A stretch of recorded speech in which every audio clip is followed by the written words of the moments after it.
Hi, this is Nando from CNC Commentaries. Today on CNC Movie Breakdowns, we're going to be talking about 2009 animated movie Fantastic Mr. Fox, directed by Wes Anderson and based on the book of the same title by Roald Dahl. And I'm, of course, joined by my co-host Chase. Hello there. Hi, how you doing, Chase? I'm doing all right. How the hell are you? I am not bad. This is our first time discussing Wes Anderson on the show, and it won't be the last time. That's for sure. One of your favorites. Yes, and you hadn't seen this movie previously, No, first time. and you were in for a treat. Yes, I was. Let's go into our initial thoughts here. What were your initial thoughts going into this movie, Chase? Well, I've seen this film countless times. It's such a joy, and I think it's really underrated in terms of animated films overall.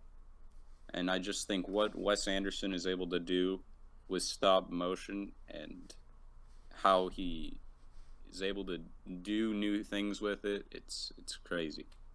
And this it's so heartwarming, and I feel like this is the perfect movie to get you in the mood for like fall, just based off the tone.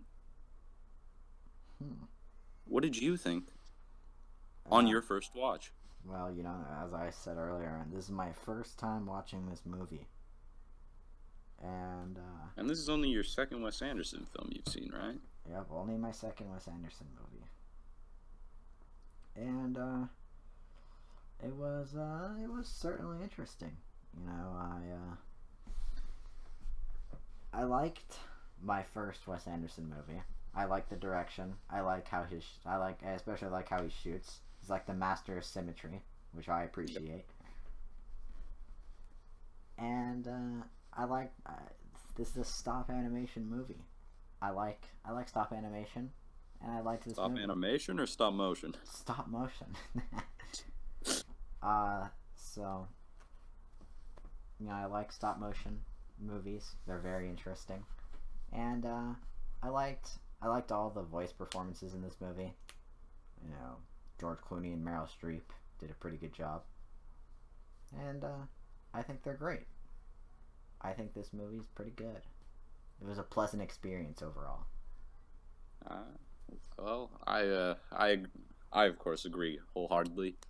And I guess without further ado, let's jump on into this squab stealing film. But of course, I'll give a synopsis before we go. So Fantastic Mr. Fox follows the story of a Mr. Fox and his family. Mr. Fox gets himself mixed up in some hijinks that he really shouldn't have, and the story is of the drama that ensues with him It's a and his very family. dramatic description. Yeah, He steals birds. and chickens. Yeah, are chickens not birds? Well, that's I prefer. Um, let's dive on into this one. This one's interesting. All right. All right, Chase, walk us through our opening scene. Walk. Oh well, we open up with based on a novel by Roald Dahl. We get this you know, opening of a book. And Wes Anderson loves to do this with all his movies, just like having books, like in the opening. Um, and just, anyways, we uh, get this nice shot of Mr. Fox standing under a tree. And then, he's just there. And then his wife comes up, and he should say, yeah, Mr. Fox is voiced by George Clooney, and Mrs. Fox is voiced by Meryl Streep. The first time I watched this, I didn't even realize that Mrs. Fox was voiced by Meryl Streep. And so when I found that out, I was really surprised. Because it's like, when people think of Meryl Streep, you don't think of Fantastic Mr. Fox, you know? Yeah. but right off the bat, we have this like orange and yellow landscape, and it's just this is whenever I watch this at least once a year to get me in like the fall feeling, and it's just it's just got that nice vibe. It's got a pleasant, warm feeling when you view it. Yeah, the color palette is definitely very fall. And Wes Anderson, with all his movies, he knows how to use color really well in certain scenes. He definitely does. And so yeah, Mr. Fox is he's just there with his wife, and him and his wife are they're breaking into some place, aren't they, Chase? Well, yeah. He's like, well, follow me. Do you wanna take this route or you wanna take the scenic route? He's like, take this route, but it's actually shorter than the other one. So, but I just love the little quips that Wes Anderson does in his dialogue, and I feel like George Clooney, the way he says some of the lines, he does it really well, and like just a certain he brings a certain charm to Mr. Fox. Yeah, he definitely does. Even though he's well, I mean, I don't know if it's illegal in the animal world to be stealing birds from farmers, but even though he's doing something that's like inherently wrong, we root for him still. Yeah. He's got the charisma. Yeah. It's definitely something that he has. So yeah. Mr. Fox and his wife, they sneak into this place and they kill a few chickens, but on their way out they get trapped in a little fox cage. And before that, Wes Anderson, he does this really nice tracking shot of them breaking into the farm, and I just think it's interesting how he's able to pull off these tracking shots with stop motion. We have to remember that all of this is stop motion. Yeah. And just the amount of time that some of this stuff had to have taken, I feel like people need to respect that. Yeah, there must have been a lot of photos taken for this movie. And Wes Anderson is not a stranger to very tiny, minuscule details. So it's like even when they're like back in the house and he's reading the little newspaper and the little articles written on the little newspapers, it's like it's those little details that just put the extra cherry on top of the sundae. Oh yeah.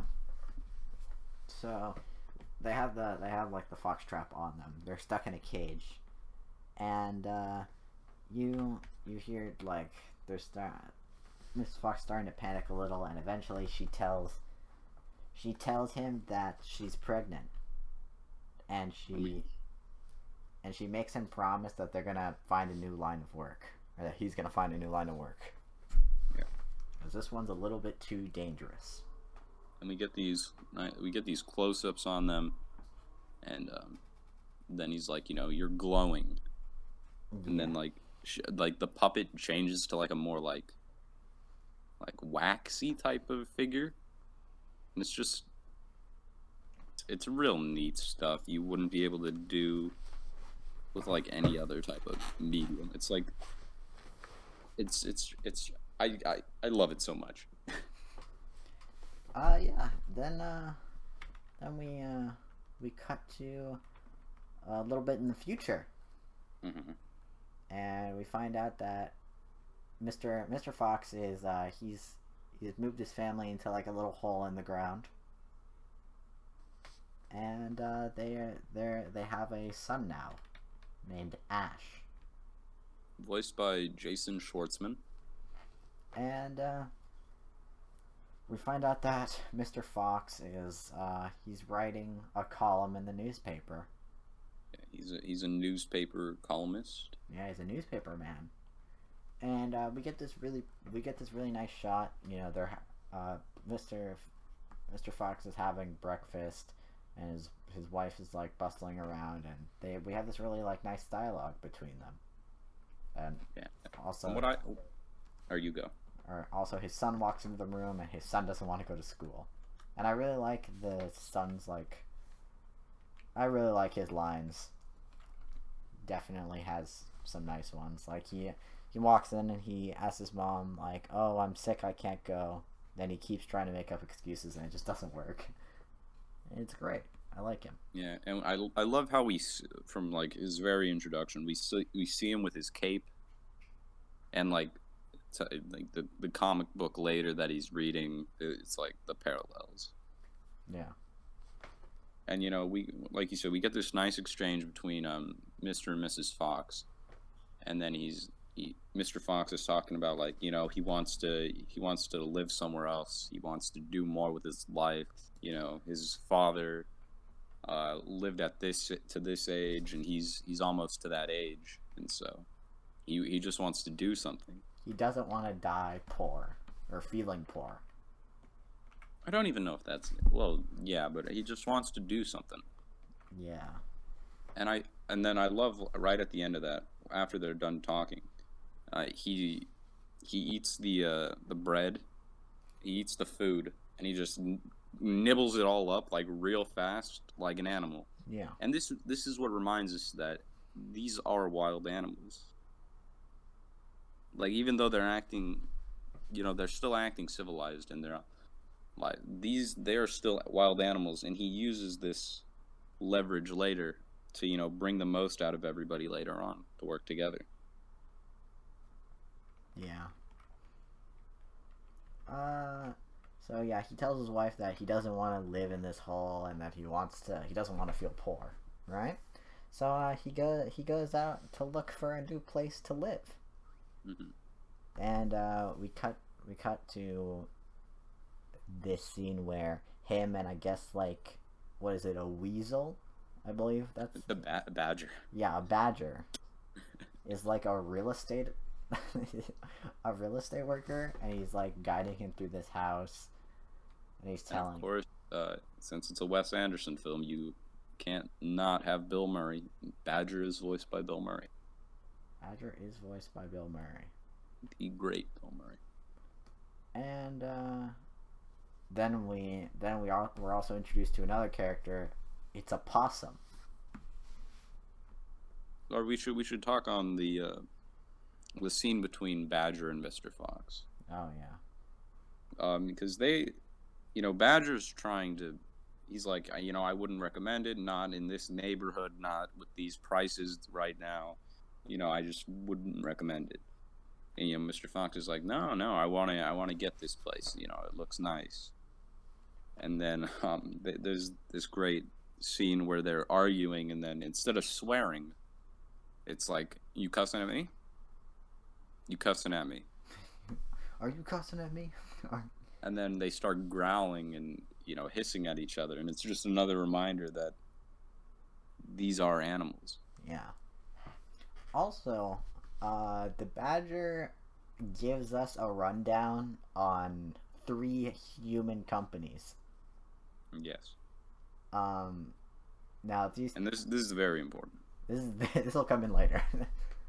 This is the whole plot of the movie. This is the whole plot of the movie. So, he gives him the rundown. He says that, this house is in like a rough neighborhood and that he shouldn't buy it.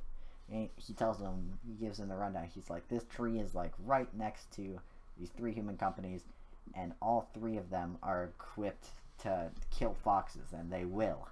Bogus, Buns, and Bean. Bogus, Buns, and Bean. And we get this really cool introduction to all of them. Yeah, I love this scene so much, where we find out their background. Yeah. And so you find out that one of them eats like 3 chickens for every meal. Yeah, and he weighs as much as a baby rhinoceros. Yeah, you find out that one of them like only drinks a liquid diet. Buns is like really short, and he could barely keep his head up in a pool. Mm-hmm. And it's that scene where he's just waddling around in the pool. I'm like, yeah. to film that because it's pulled back from the perspective where we could see into the pool and then also out of the pool. Yeah, and he's just bobbing. He's like 4 feet Yeah. tall. He's like, And there's all these backgrounds we get on them are so, come into play later with the whole song, Bogus Bunsen Bean, one fat, one short, one lean. yeah. And Bean is voiced by Michael Gambon. Yeah. So after we get so now we know that these 3 humans are gonna pose a threat now to our Fox family living in this tree. Well, I mean, I think they'd only pose a threat if he went to go steal. Yeah. So then we cut to a bunch of workers moving all their stuff into their tree.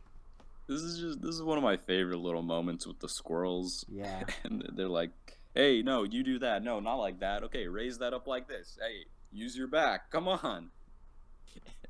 And I'm pretty sure one of the squirrels is voiced by Roman Coppola, so that's pretty neat too. Yeah. And so yeah, we get this nice little scene of the family just living in the house, and we find out that another member is going to be moving in with them. Who is this new member, Chase? Christopherson. Christopherson. Who he's coming to live with the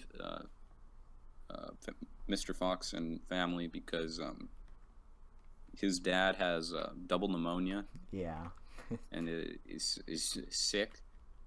So he's coming to live with them. Yeah. And I should say that Christopherson is voiced by Wes Anderson's brother, Eric Chase Anderson. So that's neat. Yeah, so then we get this scene where, Mr. Fox and his wife are just sitting on the outside of the tree, and she's painting. She's a really good painter. Yeah. And we also get this kind of first interactions between Ash and Christopherson, because they're both diving into this tub of water. And Ash dives in, and he makes a big splash, but Mr. Fox isn't very impressed. But then when Christopherson dives in, he does it with more grace. Mm-hmm. And Mr. Fox is way more impressed. He starts clapping for him. It's like, wow, that kid's a natural. Yeah, wow, that kid's a natural. And so we kind of get so Ash is a little bit he's a little bit annoyed, or he's a little bit different. Yeah, you get the feeling that he's kind of jealous. And why don't you walk us through our next scene, Chase, after we get our first jealousy bit? Well, I think we forgot to mention one of the introduction of one of the best characters. Oh. Kylie. When Mr. Fox goes to get the new tree, there's this opossum that's just there helping out. And I love the comedic timing with him so much. And he's just like, "Hey, you want a minnow?" And so Mr. Fox takes a minnow from him. And then there's no explanation as to why he sticks around helping Mr. Fox. But I'm not complaining. He's amazing. Yeah, he just kind of comes along. Well, he just kind of just stays at the house. He's just like, you need a hand. Yeah, he's moved in with them or something. It's just, I don't know. She's just there. It's just a fun sidekick, practically. Yeah, as you said, the comedic timing between them is pretty good. Yeah. Mm-hmm. So why don't you take us into the next scene? So the next scene is they're on the Mr. Fox and the possum. Opossum. Opossum. Very clearly said in the movie. Opossum. Opossum. So they're on a roof. It's at night, and they're just talking, and Mr. Fox, he starts to formulate something. There is a plan. There is a master plan, so to say, and he gives Opossum a bandit hat. And I really like the bandits hats in this movie because they're really used. Sometimes they're used for comedic like timing or something, but I think they're really neat. And so Mr. Fox is starting to get a plan. He's starting to form his master plan. And they're gonna go rob, or they're gonna go steal some birds from one of the farms. Yeah, that's the plot of the movie. But this first one is just Mr. Fox and Kylie. Yeah. And he's like, well, we got to get through here, go past that. And then there's these beagles. Ooh. And what do beagles love, Nando? They love blueberries. Beagles love blueberries. But these aren't just any blueberries. He puts some type of powder. Do you remember exactly what it was? I do not. Okay, but anyways, he laces these blueberries. They're pretty potent.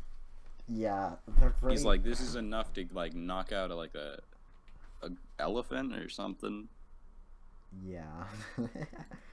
And one of my favorite things when they're like breaking and they see this fence, and then, he's like, are we really gonna have to go over that? And then Kylie's like, why don't we just go that way? And then the camera pans to the right, and it's just nothing there, and they could just walk through. Yeah, it's just some good jokes. Yeah, I mean, it's just cool how he's able to he's able to pull off these whip pans with stop motion figures too. Yeah. Because obviously he does that in his live action stuff, but to transfer that over to animation. Yeah, definitely. So walk us through this master heist. Yeah, so they're just going around, and there's some nice tracking shots in there. They give a bunch of blueberries to the dogs, and so the dogs are knocked out, so they're basically free to go, and they eventually make it into the chicken coop. Mm-hmm. And before they go in, Mr. Fox tells Opossum, he's like, hey, kill the chickens. How you're only calling him an opossum. You're not calling him by his name. No, he only gets Opossum. He's Kylie. He's the best freaking character.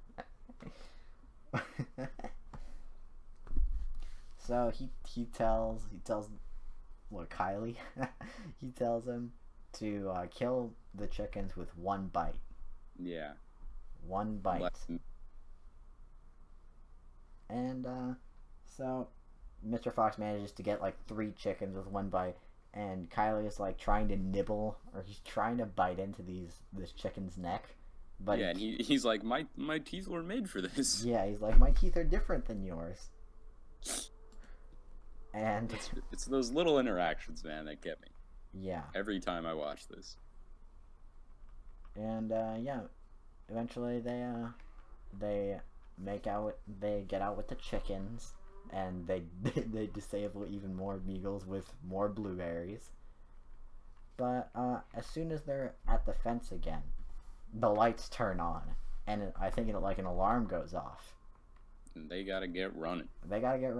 And so they just decide, they're like, screw it, and they just they climb over the electric fence. Yeah, and they're getting shocked. They're getting shocked. Yeah. And so we see their little skeletal outlines. Mm-hmm. And another a funny thing happens. So once they're out of there, Bogus and his his workers come out with guns, and they find a blueberry, or Bogus finds a blueberry on the ground, and he eats it, and he just falls down. Yeah. He also gets the beagle treatment. Well, it's not just beagles that love blueberries. Everybody loves blueberries, right? And And then I think, correct me if I'm wrong, but we go into this scene where we cut to Ash and Christopherson, and they're outside and they're playing a whack bat. Yeah. And Christopherson is he's talking to Coach, voiced by Owen Wilson. Nice little Owen Wilson cameo. And he's like, so how do you play this game? And this is what I can describe as only one of the most complicated sports I've ever heard. Yeah, this one's not easy to pick up. He's like, go through this, you got to jump through these hoops, knock this off of that, and go through here. And I'm like, okay, sure. Yeah. Christopherson's never played. Mm-hmm. And then he's like, oh, well, I'll give it a try, I guess. And so he calls he substitutes Ash out, and he's like, yo, what are you doing, Coach? I was just getting warmed up. And Ash is like, do you think I'll ever be as good as my dad? And then the Coach is like, he was one of the best whack bat players I've ever seen. And we cut to he's like, you're improving though. Yeah, and we also like the camera pans over to like this. I don't know. It's like a trophy display case. Yeah. And we see that Mr. Fox is quite the player. He's got all these trophies, and it's great. Back in the day. Yeah, back in the day. But anyways, Christopherson, he goes up to bat, and then apparently he kills it. He's a natural at the game, scores a heck ton of points for it, and he's like, oh wow, that kid's really good.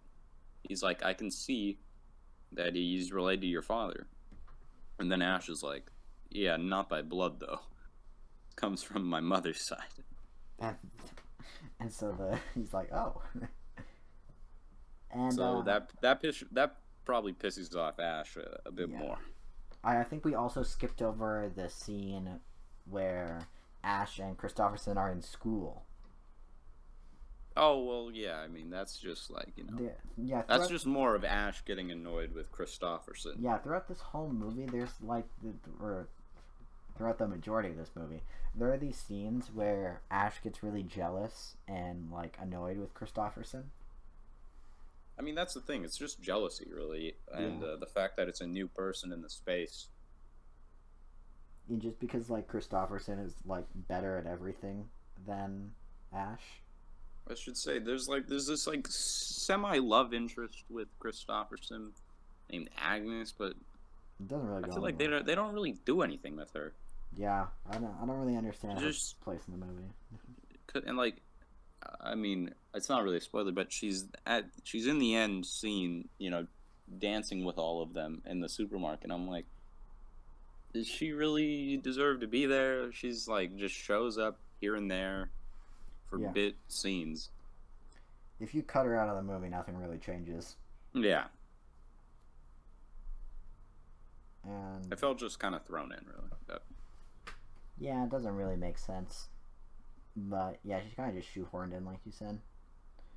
But Mr. Fox, he promised his wife that he would find another line of work, right? Oh, but he's having so much fun stealing from these farms. Yeah, but he's got to come up with a clever way to sneak his spoils back home. Mm-hmm. So what he does is he comes up with like a fake price tag, and he pretends he bought like the chicken from the market. Yeah. And but Mrs. Fox she sees the tag and she's like, oh, this is a bogus. This has a bogus tag on it. And, Mr. Fox, he tries to play dumb. He's like, oh, it probably escaped. Yeah. So but she's catching on for sure. She knows something might be awry. It was something not quite as it seems. But Mr. Fox and Kylie they're planning another heist, and we see them heading to the heist. And then who shows up? But Ash. He's like, why are you here? Go back home. Yeah. But and then directly after that, Christopherson shows up. He's like, bring your bandit hat. So yeah, Mr. Fox is kind of like dismisses his own son, and he kind of like he's I mean, I don't think he's favoring one over the other. It's just like he's a natural. Christopherson is agile, okay? Yeah. As we've seen, he does karate or whatever, and he's just nimble. Yeah, and so yeah, now all three of them have their bandits on, and they're just running to the heist. And walk us through this heist, Chase. Oh, this one's great. So, they're this is the cider heist. The cider heist. So they break into the cider cellar, and they see a rat. And it's obvious that Mr. Fox is, he's met this rat before. And, he starts going back and forth with the rat. And Nando, who does the rat's voice? Oh, jeez, I don't know. It's Willem Dafoe. Willem Dafoe does the rat's voice. Yes. Which is, when I first saw this movie, like, I wouldn't even have thought of Willem Dafoe. Like, Willem Dafoe is definitely putting on a voice. Oh, it's a southern rat. Yeah. Which this is another thing that is I've always wondered about the movie. I always wonder, like, in like reality, where does this like take place? Because like the farmers are British. We got a southern rat. We have, American, other animals. I'm like, where in the world does this take place? Yeah, like it's really kind of confusing.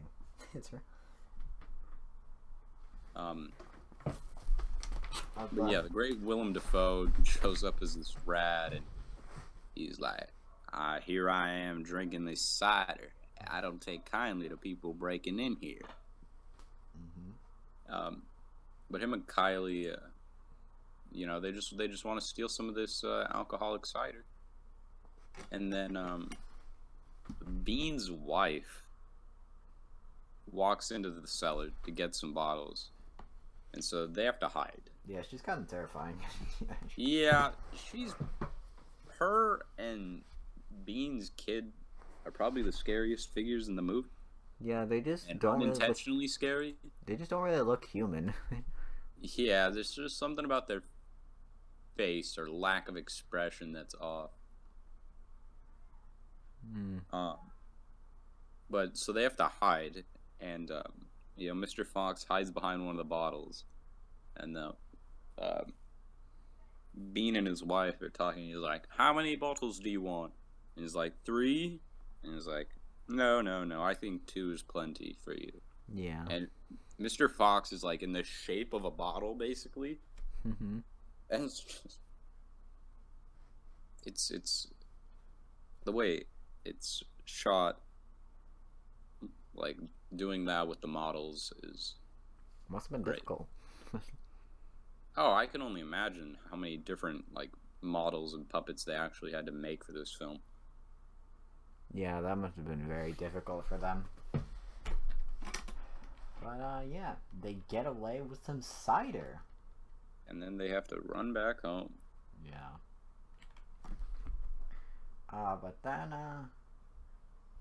then we get this scene where all 3 of the owners of the of like these human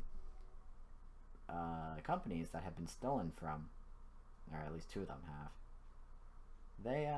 They gather together, Chase. Yeah, they're like, got a fox problem? Yeah. We should probably take care of this. Meanwhile, Mr. Fox and Kylie are back home. And then Mrs. Fox is just like, what the hell are you doing, basically? He's like, oh, how was that, that book signing party? He was like, oh, there was a fire. Might have been arson. And then Christopherson walks out with his bandit, and he's like, Mr. Fox. So she kind of realizes the jig is up. They've been stealing birds and whatnot. But then they hear something outside, and so Mr. Fox goes outside. And then what happens, Zando? Well, the previous when the three like leaders of these human companies were meeting, they're like, okay, we got to kill the fox, and so they decide that they're gonna wait for him outside like his own home, and then they're gonna shoot him once they get the opportunity. So Mr. Fox goes outside, and all the three humans are waiting in a bush with guns, and he starts sniffing around, and right as he shouts out that all three of them are here, and then they just open fire on him. But they only get his tail. Yeah, he doesn't get shot, except he gets his tail shot off. And so Mr. Fox is now tailless. Yes, his tail is no more. Yeah, but the farmers call for reinforcement, and they decide to get some tools to start. They're just like, you know what? We'll just dig them out. Yeah. And so Mr. Fox and everyone, they decide they have to dig down because they know that they're going to be dug out by the farmers. Yeah. And so the farmers come out with like, what is it? Like bulldozers? Yeah. And they start like digging out this tree. And yeah, so they decide to just dig down because foxes are good at digging.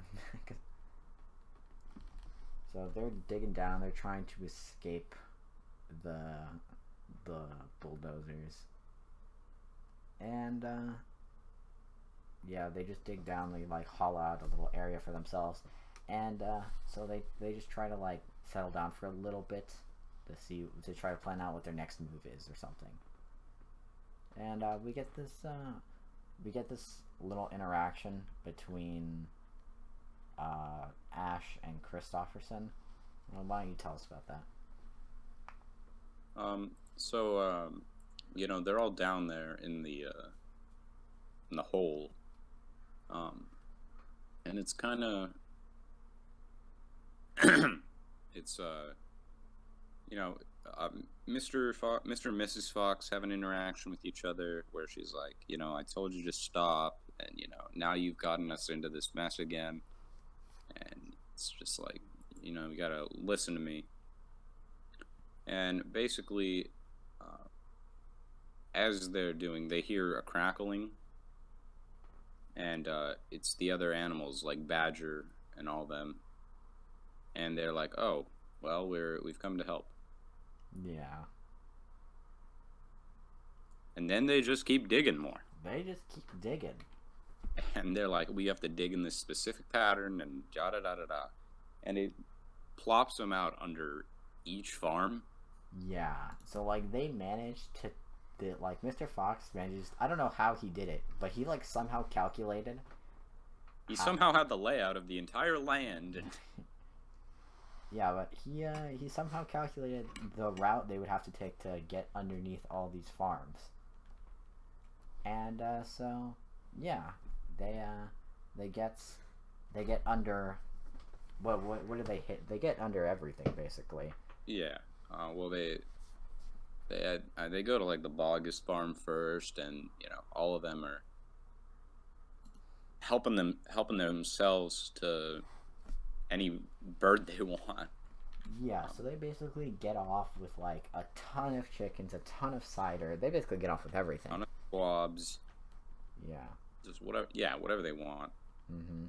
One of my favorite little interactions in the tunnel that we didn't say was when Christopherson is talking to that one guy from the chemistry thing, and he's like, your dumb dad got us into this mess. And he's like, he's asking like, why'd you take off your shoes? And Christopherson's like, so I don't break your nose when I kick you in the face. And he just kicks him. Yeah, he like beats this guy up because Christopherson knows karate. It's great.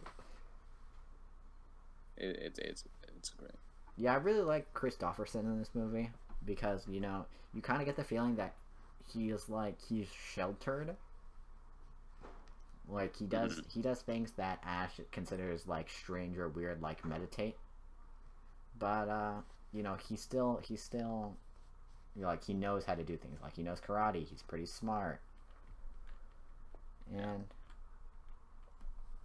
then we get we get this scene where the three like human leaders find out Human leaders. like the human company leaders find out that their warehouses and stuff have been like ransacked. And so I forget like what his name is, but one of the company leaders, he gets One of the farmers. yeah, one of the farmers. He gets really angry, so he like smashes the little trailer that they're inside. And I just that's Bean. yeah, Bean gets really mad, so he like just smashes everything around them. And so, you know, after he's done, you know, he decides like, oh, we need to do everything now. Like we can't go back now. We have to kill the foxes. And we have to kill all of these. And then we cut to back underground, and we get this. They have a nice little setup. Yeah, we get this really nice tracking shot of all the animals working together to, you know, get all the food cooked and ready.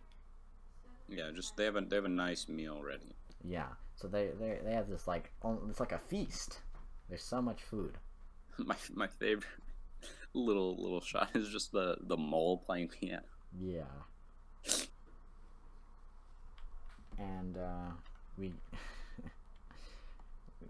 we get more interactions between Ash and Christopherson, in which, because Christopherson is, again, he has this kind of love interest with this other fox girl, and you know, Ash is pretty jealous, so he tries to divide them and stuff. Yeah, he's just like, one second, I need to speak to Christopherson. Yeah. And you know, then they're talking, but you know, he realizes afterwards, and he's like, "Wait, was I a little rude to Agnes? Remind me to go apologize." Yeah. But they decided to come up with a plan to steal back Mr. Fox's tail. Yeah. And so they just they kind of go off, and we get this cool little shot where a hose is like lowered down to one of their tunnels. Mm-hmm. And you find out they have like the fire department there, and it's just pumping in cider. Yeah, the hose is connected to like a big truck of cider, and so, but before like anything is like poured through the hose, you cut back to Ash and Christopherson. They're in, I think, Bean's house. Yeah. And you know, they're trying to see where Mr. Fox's tail is, and so they pop up in the kitchen. Yeah, they pop up in the kitchen, and like there's these, I guess, I don't know what they are exactly, but there's like these treats. Ginger snaps. Yeah, ginger. They're snaps. cookies. I mean. Yeah, they're basically cookies. And so, you know, they devour them, but Bean's wife walks in, and Bean's wife she can't see very well. Something's wrong with her eye. Stigmatism. I guess so. Or that's what Christopherson says. But then we cut back to everybody underground having a feast. You know, and they're toasting, and they're like, "Hey, okay," and then he's like, Mr. Fox realized he hears something. He's like, "You guys hear that?" And when? Or am I still hearing things? Yeah. And then a drop of cider plops down into his glass, and he takes a drink from it, and he's like, "Cider." And then the whole room just gets flooded with cider. I love how it's shot when they're, you know, being washed out by the cider and pushed through the tunnels, and it's like the little wiring they would have to do to like have them floating in, like in the air like that, and it's done really well. Like it's done in like quite a realistic way. It's pretty interesting. Like, just the technical aspects of this movie, like how they did certain things, is really just interesting to think about. But they get washed into the sewer. Mm-hmm. But we Meanwhile, Ash and Christopherson are back in the kitchen, and yeah they see on the news that Bean has Mr. Fox's tail on him as a tie. yeah. But then Bean's wife notices them, and they try to escape. They try to go down the little like manhole they went down, but when Ash gets down there, he realizes that he's the only one that he doesn't know where Christopherson is. Like, Yeah. Christopherson has been captured. So eventually Ash meets up with Mr. Fox and his family and everybody else in the sewer. And, we get the scene where they're kind of like frantically running around trying to find him. But they can't. Like, because we cut to the scene where Christopherson is being held up in front of Bean and all his workers. So we know that Christopherson is captured.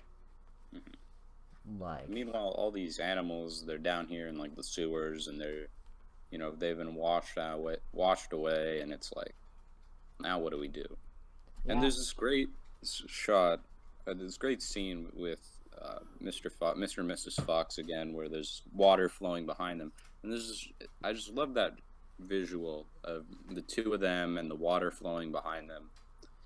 And I'm pretty sure I remember reading that the water in that scene is just them pulling sheets of saran wrap. So if you look closely, you can see it's just saran wrap. And it's just, the practicality of making it look so beautiful. It's like... Yeah, it's definitely done well. And we get this like heartfelt conversation between Mr. Fox and his wife, and they're basically telling he apologizes to her, and they talk, and Mr. Fox is like, he feels guilty because it's kind of his fault that this whole thing is happening. Mm-hmm. Because not his family didn't just get like pushed out of their home. All of the animals in the area did. Because these he kind of ended up roping in all the other animals too. Yeah, his actions had consequences for everyone. And, But he's just trying to do the best he can for his family. Yeah.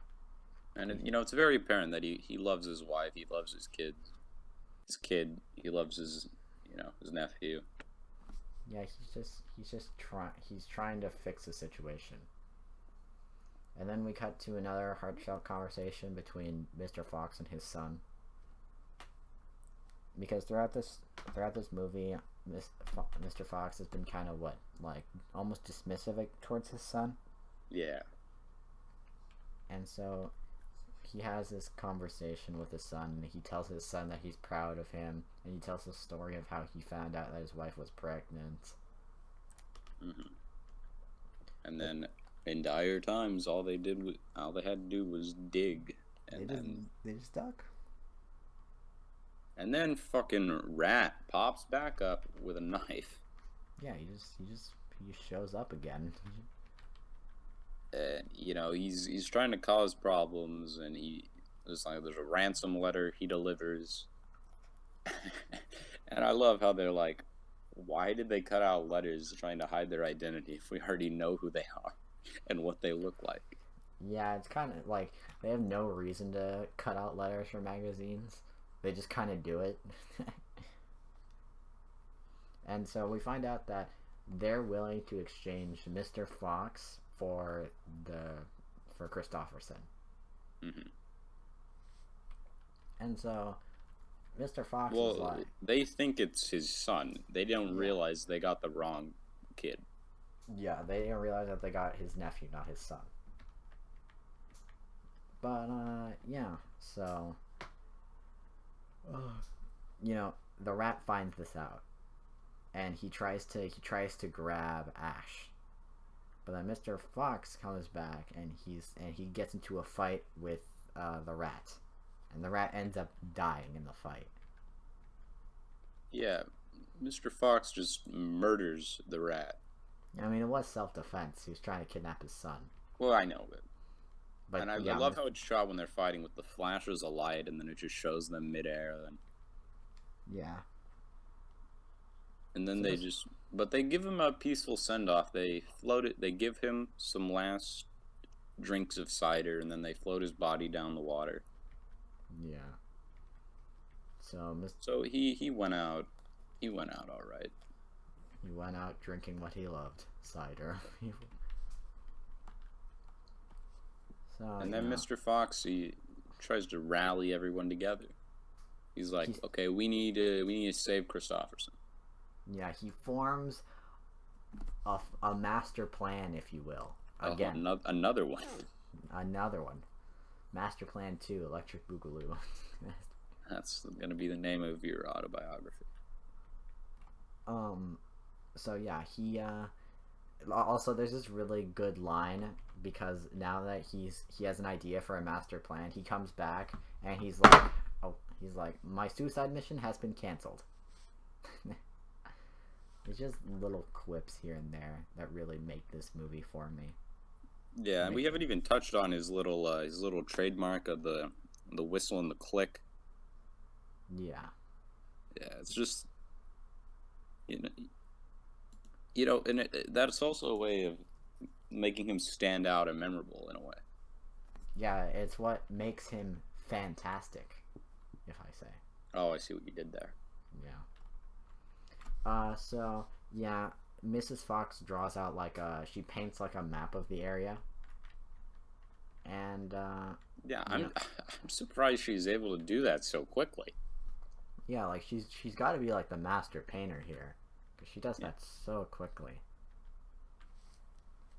But he rallies everyone together. He's like, well, you got to remember, we are all wild animals. And so he goes up to everyone. He's like, tells them their Latin name, and he's like, blah blah blah. He's like, okay, I can see in the dark, or I can cut through wood. I love Badger. Badger's like, demolitions expert, explosions, fire, boom. Yeah, he gives them all their scientific name. And then Kylie comes up to him. He's like, what about me? What do I do? What's my, don't I have a Latin name? He's like, no, I doubt the Romans had opossums. But he's just like, yeah, you're just Kylie. You're there if needed.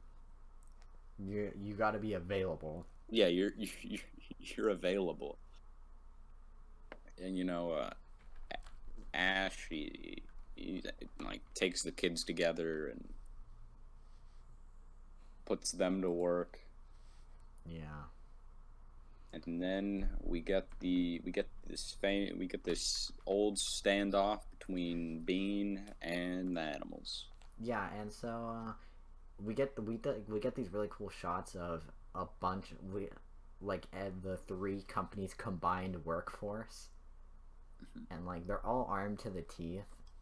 And Mr. Fox, to do this trade-off, he has to exit this manhole, and they've all got their guns trained on this manhole. I just love the cityscape that he builds in this little scene. Yeah. And so Mr. Fox calls out. He asks if he has Christopherson, and the humans were like, "No, we're not gonna trade with you." And so, well, no, they are gonna trade. He's got.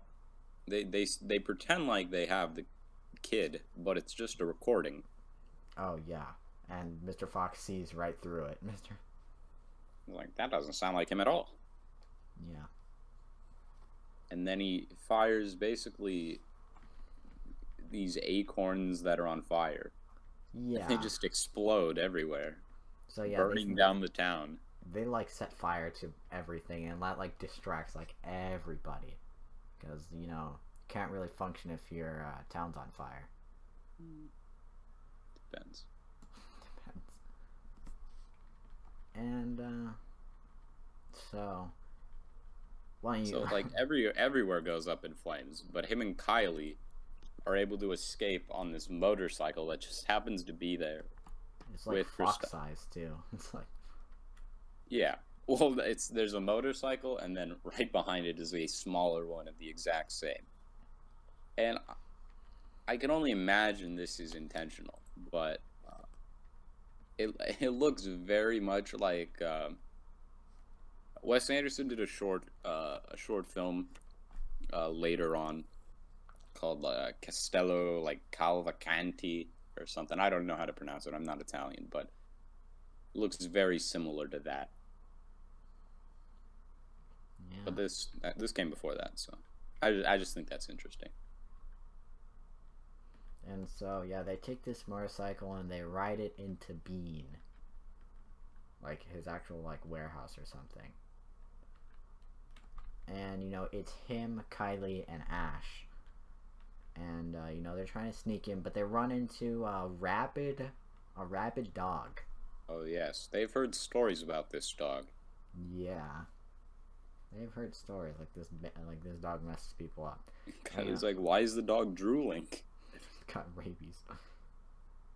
And so you know, Mr. Fox asks Kylie for the blueberry because you know, as we all know, beagles love blueberries. Well, I mean, and we're like in the same position as Kylie because we never hear him say again to Kylie like, "Hey, bring another blueberry just in case." No. But then, you know, dare I say, our expectations are subverted, and then he's like, "I wrote it on your hand."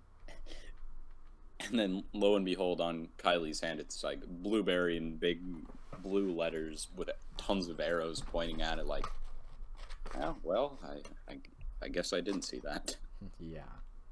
But Mr. Fox tells Kylie and Ash to move on and save Christopherson while he distracts the dog. And so We get these really cool POVs from Mr. Fox's perspective, and then later on the reverse from the dog's perspective when he goes up to the dog. yeah, we do. He's like, "You're a good boy." You know, he's trying to give him a treat. It's all. But we see that Ash and Kylie made it to like I think it's the roof, and Ash like lowers himself down on a shoelace. Yeah. And so, you know, he's talking to Christopherson, who has a blindfold on, and he asks him for a lesson to karate so he can karate kick the lock open. Yeah. And and when he tries to make the kick, of course it doesn't work, and he just ends up pushing like the little container that Christopherson is in off of the table, and he just smashes it on the ground. Yeah, and I feel like if that was anything, you know, if Christopherson can survive that, he could have just, you know, pushed the crate and fallen, and he would have been able to get out. But it's the comedic timing in the scene is done very well. Yeah. He's like, "I'm okay down here." Yeah. So tell us how Mr. Fox deals with this dog. Well, not too well. the dog is mad. Dog angry. Dog angry. Dog have rabies. Yeah. But like I said, we get these nice POV shots from Mr. Fox's perspective of him holding out the treat, and then later the dog chasing him. So Mr. Fox is just running, and then he meets back up with Kylie and Ash and all of them, and they're hiding behind a box. Mm-hmm. And then the dog just rips Mr. Fox's tail right in front of all of them. And they're like, well, shoot. Yeah. And so meanwhile, Bean and all of the, you know, personnel that he has start shooting at the crate. And it's like, look, they went to the Stormtrooper School of Shooting. Yeah. I mean, like, this... he's running, and he's got, like, 7 people shooting at him, and all of them managed to miss. They're quite the Stormtroopers. I mean, and it's just an interesting, like like there's a back and forth between Mr. Fox and Bean just staring back and forth, and so they have to reload, and they're hiding behind the boxes, and you're just like, well, looks like we're just gonna have to make a run for it. Yeah. And then Ash is like, I am less than a slice of bread. I am less than a slice of bread. And he just jumps. He's moving and ducking and tumbling across. Yeah. And he's just able to get out. And then he digs down. Because, they're distracted by him. Foxes are always great at digging. Well, he makes a makeshift whack bat, and he's able to, bop the lock off, too. Yeah.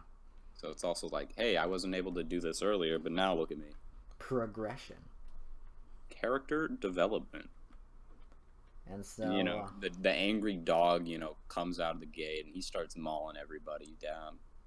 And so they run off all panicked. And then Mr. Fox gets on his motorcycle. And they all ride off into the sunset. Yeah, Mr. Fox is this cool. I don't know why there's a ramp there. 'Cause it's cool.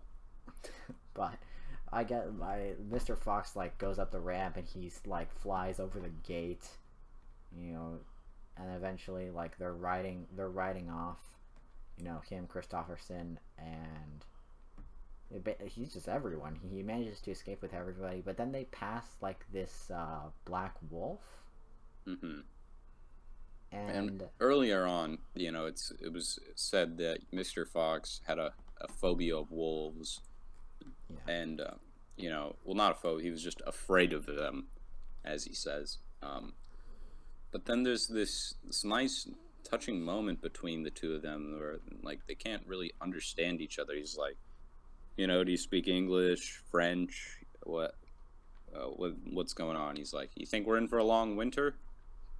But then there's just a sort of understanding between them, and they both raise their paws up in the air. Yeah. And they're like, Mr. Fox realizes he's like, what a beautiful creature. And then they run off. This shows his development is he's changed. Yeah. He's no longer afraid of.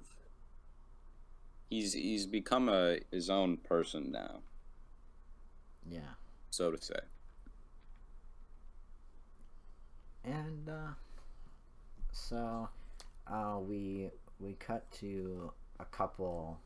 I think it's a couple weeks in Fox time, but only a couple of days in human time. Mm-hmm. And they've renovated the entire underground section, the sewers, to apartments and a society. Yeah, they've just completely made the sewer their home. Yeah, and they're talking about how Badger's already set up real estate, and the market's hot right now. Yeah, now's the time to be buying.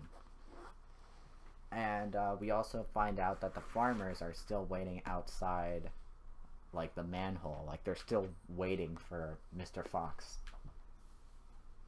So yeah, these farmers have grown a little bit obsessed, for sure. And so Mr. Fox gets his family. He gets who is it? It's Ash, Christopherson, Kylie, Agnes, and Agnes, the love interest kind of. And he's like, I got this. I got somewhere to show you guys. Yeah, and he leads them up a little ladder and a manhole, and they all emerge to this huge supermarket. Yeah, and he's like, well, bon appetit, help yourselves. And so they run through this grocery store, and they grab all the food they can, and Mr. Fox gives a toast. He's like, here's to the 5 or 6 best animals I've come to know. And he's like, these apples might not be real, or this cider, but dang are these stars painted on them pretty. And it's just a nice touching moment at the end of them all coming together, and then they just eat what they can, and they They just have a nice dance, and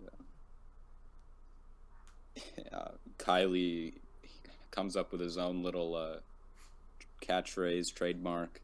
Yeah. But then we find out that Mrs. Fox is pregnant again. Yep, she's pregnant again. And then Mr. and Mrs. Fox, they both have that glow effect again, and it's really neat. And the camera just pulls back and shows the aisles and outside the store, and Yeah. that's our movie. That's how it ends. Yeah. It was. This movie is just such a joy to watch. Yeah. The cinematography is beautiful. The score is excellent. We didn't even talk about the Alexander Desplat score. Yeah. It's really nice. It is really nice. So Nando, what is your rating of this film? Well, let's go into closing thoughts first. Well, yeah. So for Incorporate them both. This is the first time I was watching this movie. It was a really pleasant experience. I thought it was really good. I think all the voice acting is done well. It's got some good writing. I think the character development and progression through this is also pretty good. There's some pretty solid characters in here. Yeah. It's just overall a really good experience. Some funny moments, really good direction, and it's shot really well. All these symmetrical shots, all these tracking shots are done really well. It's great. So for Fantastic Mr. Fox, I'll give it an 8 out of 10. Very, very, very nice. Yeah. Well, I agree with you as well. This movie is just a joy. If you come out of this movie not having a good time or feeling a warm feeling inside, I think something is wrong with you in your heart. But it's just, it's a lovable story, and it's not too long. It's all the actors are giving it their all, and it's fun. It's funny. It has a sense of heart to it, and it's technically beautiful as hell shot, and this is just when I don't think people give stop motion enough credit for the amount of time and effort it really takes to put into some of those shots. And I think especially with what Wes Anderson has been able to do with stop motion is it's crazy how he's able to pull off some of the things he's done, and he's only made 2 stop motion films. And that's another thing, he went from live action filmmaking to just transitioning to animation. Not many people can say that they've done that successfully. Yeah, it's pretty good. Overall, I would probably rate this about an 8.5. It's not my favorite Wes Anderson film, but saying that, it is still amazing, and watch it. Yeah, I'd recommend this one. It's pretty good. Well, I guess we should close it up, eh? Yeah. So, we thank if you for watching. If you like this episode, you can like this episode. If you want to subscribe. You can share this video with people if you think they'll enjoy it. Let us know your thoughts down below. Let us know any movies you'd want us to cover in the future. Am I forgetting anything else? Besides the tease at the end? No. Well, I guess we should do a little tease at the end then. Alright, Chase, give us a tease. On this next film that we are talking about, we are sticking in the realm of animation, and we are going, though, to way back to about 20 years before Fantastic Mr. Fox 20 years? Did I do that math right? 10 years. Something around there. 10 years. We're going back to 1999. Brad Bird directed film. We are going to be talking about The Iron Giant. One of my favorites. We're going from one of my favorite animated films to one of Nanda's favorite animated films. Sort of unintentionally, too, but Yeah. it's going to be a lot of fun to talk about. It's been a while since I've revisited that. All right. Well, with that out of the way, we thank you for watching, and we hope you have yourself a great day. Goodbye. Goodbye.